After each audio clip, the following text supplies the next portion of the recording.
كفتة اللحمة من الأكلات اللذيذة جدا المشهية، وممكن تتاكل مع أي حاجة. ممكن تاكليها مع رز بسمتي، ممكن تاكليها مع رز بشعرية، مع مكرونة، مع عيش. وكمان ممكن تتاكل لوحدها مع بطاطس ودجز ومع طبق سلطة، وتبقى دايت محترم جدا. يلا بينا نبدأ. الحقيقة في بنوتة جميلة عروسة كده طلبت مني طريقة التسوية، فأنا قلت أنزل لكم الفيديو كله كامل على بعضه. طريقة التحضير وطريقة التسوية، وألف هنا وشفا للي أكل واللي هيشوفه يعمل وياكل بإذن الله. طبعا اللحمة دي كيلو ونص لحمة مفرومة. وزي ما قلت لكم قبل كده، الكيلو بيتعمل 800 جرام لحمة و200 جرام دهون. الدهون ممكن تكوني لو بتحبي الضاني حط نسبة ليا، لو ما بتحبيش خلاص خليها دهون بقري أو جاموسي زي ما انت عايزة. كيلو الكيلو اللحمة عليه 4 بصلات وسط. وطبعا ده كيلو ونص، حط عليه حزمة بقدونس وحزمة كزبرة. وزي ما انتوا عارفين احنا فرمنا البصل جامد وعصرنا المية بتاعته كويس قوي، عشان مية البصل دي هستخدمها في تصبيع الكفتة، وكمان هحطها بعد كده مع التسوية مع المية اللي بزود بيها الكفتة في التسوية. تمام كده. تمام. طيب ساعات الكزبرة والبقدونس انا بقطعهم بايدي بالسكينة بسكينة على بلانشة او حاجة، بقطعهم رفيع قوي. بس الحقيقة انا قلت طالما الكبة بقى شغالة يبقى احطهم، بس ما تنعمهمش قوي لدرجة ان هم يعصروا مية. انا مش عايزة فيهم مية خالص بقى خلاص، عشان ما اعصرش المية بتاعة الخضرة. وفي نفس الوقت ما بخليهمش خشنين عشان ما تبقاش العيدان بتاعة الخضرة باينة، فبظبطها زي ما هتشوفوا دلوقتي. تمام كده، ناعمة وفي نفس الوقت مش منزلة العصارة بتاعتها. بنزلها على البصل واللحمة، وبحط بقى البهارات بتاعتي. جوز الطيب اللي مفيش غنى عنها تماما. خدوا بالكم يا بنات، جوز الطيب حلوة جدا في اللحمة، في الكفتة، في كفتة اللحمة او في الكفتات عموما. يعني انا عموما بستخدمها في كل اكل الحقيقة، حتى في المحاشي بحطها. قرفة ناعمة اساسي برضو في الكفتات، قرفة ناعمة، فلفل اسود وملح. هي دي البهارات اللي انا بحطها: جوز الطيب، قرفة ناعمة، ملح، فلفل اسود. تمام. طبعا القرفة الناعمة اتفقنا ان كل كيلو بيبقى عليه من تلت لنص معلقة.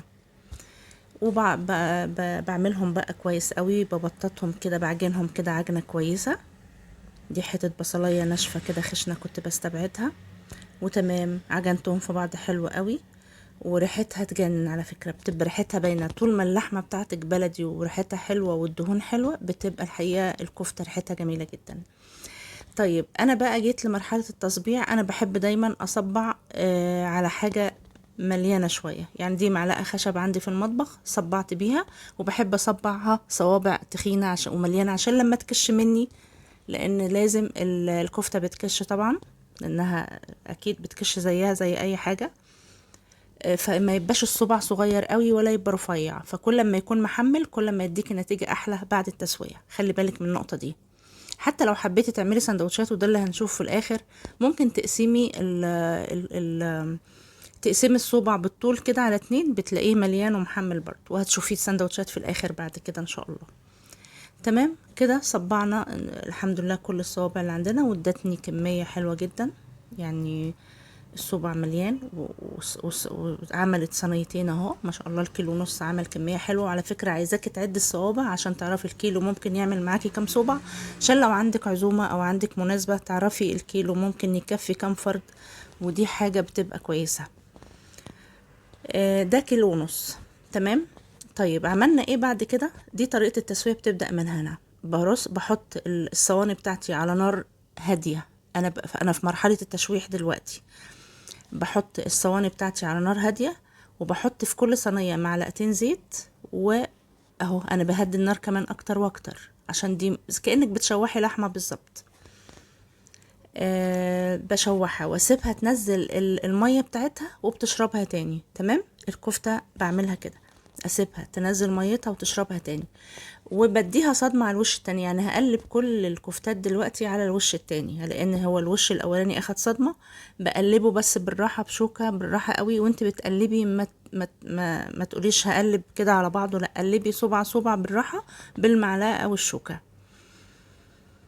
وخلي بالك هي ان شاء الله مش هتفك ولا حاجة، لان هي معمولة حلوة قوي قوي. يعني ان شاء الله مش هتفك هتشوفي لحد اخر الفيديو ان شاء الله هتلاقيها ما شاء الله ماسكه نفسها وجميله جدا.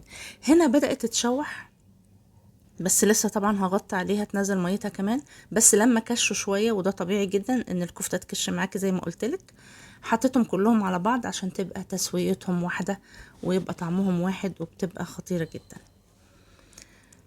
شويه الصوص دول هحطهم، هي لسه ما استوتش، احنا لسه في مرحله التشويح. تمام.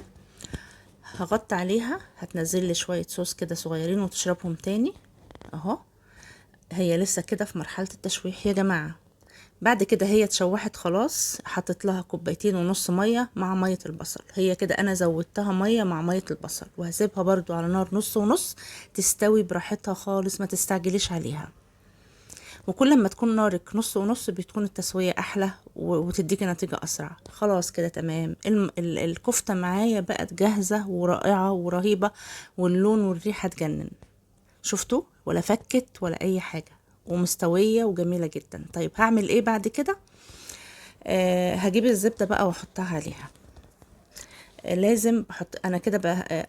خلاص هي استوت معايا. هستبعد بقى هركنها بس على جنب كده عشان ما تبقاش على النار. انا هو مهديه النار عليها. وعلى فكرة عايزة اقولك حاجة كمان، اما تبدأ تستوي معاكي والمية بتاعتك تخس شوية، هدي النار اكتر واكتر عشان ما تتلسعش منك. لان الكفتة لما تتلسع ما بيبقاش طعمها حلو ابدا. هي تديها لون ذهبي جميل بتبقى جميلة، لكن تتلسع ما بتبقاش حلوة. خلاص هحط لها معلقتين زبدة نيوزيلندي. عندك سمنة بلدي حط لها معلقتين، عندك اي زبدة حط لها، ما عندكيش خالص مش مشكلة حطي معلقتين زيت. وبعد كده الحقيقة فيه مقطع كده، انا مشهد انا ما صورتوش في الفيديو، نسيت اصوره، اللي هو بتاع الفحم. المرحلة دي بعديها بعمل حتتين فحم على النار، وبحط كده حتة فويل او طبق صغير في النص، فويل يعني، وتحطي عليه الفحم وتحطي عليه معلقة حتة زبدة او معلقة زيت وتغطي عليها بالفويل. تبقى ولا اجدع ولا اطعم ولا احلى كفتة شاريها من بره. بتبقى مشوية وريحتها فحم وجميلة جدا ونضيفة وحلوة وعمايل ايديكي وروعة. شوفوا بقى هنا انا خلاص طفيت عليها. حبيت اعمل لكم بقى زي الشيفات الكبار بقى وافتح لكم صوبع ومش عارف ايه، بس الحقيقة سخنه جدا فوقعت من ايدي. بس عايزه اوريكم ان هي جوسي جدا من جوه وملحمه قوي ما شاء الله، وذهبي وجميله جدا. يمكن الكاميرا ظالمه اللون الحقيقه، شايفين؟ ومستويه وهشه، ولا تحط لها حاجه ولا محتاجه. هي المكونات بتاعت الكفته كده، لانك بتاكلي كفته لحمه ما بتاكليش اي حاجه تانية. انا هدوق لكم بقى نص الصبع ده واقول لكم رايي بعد كده. الحقيقه طعمها يجنن وريحتها تحفه جدا، بالذات حته الزبده الاخرانيه دي مع الفحم بتخليها روعه روعه روعه، بتوديها في حته تانية خالص. بس ادي طريقه التسويه. هناخد بقى الكفته ونروح نعمل السندوتشات الجميله دي. دي انا الرغيف الفينو انا قسماه 2 وقسمه الصوبع، يعني كل